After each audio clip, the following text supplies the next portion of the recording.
ईश्वर मनुष्य को कभी भी सीधा फल नहीं देते, बल्कि उसकी परीक्षा लेते हैं। ये परीक्षा अक्सर धैर्य के माध्यम से होती है।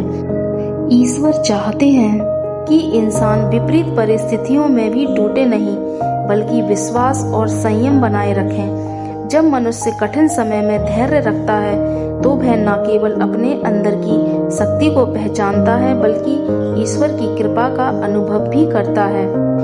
ईश्वर हमारी प्रार्थनाओं का उत्तर तुरंत नहीं देते, वो देखते हैं कि हम प्रतीक्षा करने में कितने धैर्यवान हैं। ईश्वर हमें कठिनाइयां इसीलिए देते हैं ताकि हम मजबूत बन सकें। धैर्यवान व्यक्ति ही जीवन की हर परीक्षा में सफल होता है, इसलिए हमें हर परिस्थिति में विश्वास और धैर्य बनाए रखना चाहिए।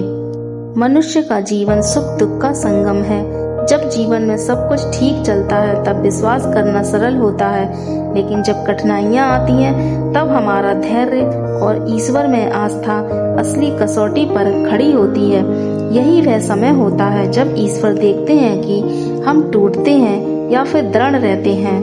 धैर्य केवल इंतजार का नाम नहीं है, बल्कि सही समय तक विश्वास बनाए रखने की क्षमता है। धैर्यवान व्यक्ति कभी भी जल्दबाजी में गलत निर्णय नहीं लेता।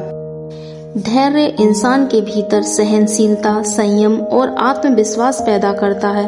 धैर्य के बिना जीवन अधूरा है।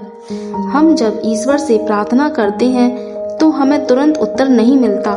ये इसलिए नहीं है कि ईश्वर सुनते नहीं, बल्कि इसीलिए कि वो देखना चाहते हैं कि हम इंतजार कर सकते हैं या नहीं। प्रतीक्षा ही धैर्य की सबसे बड़ी परीक्षा है। ईश्वर कभी भी धैर्य रखने वालों को खाली हाथ नहीं लौटाते।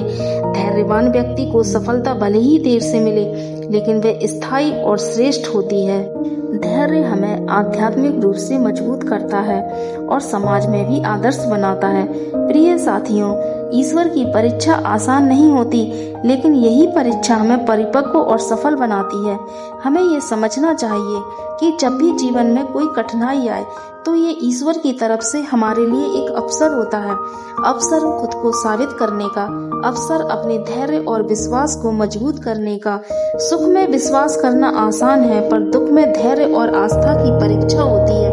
इसीलिए आइए हम सभी संकल्प लें कि हर परिस्थिति में धैर्य बनाए रखेंगे।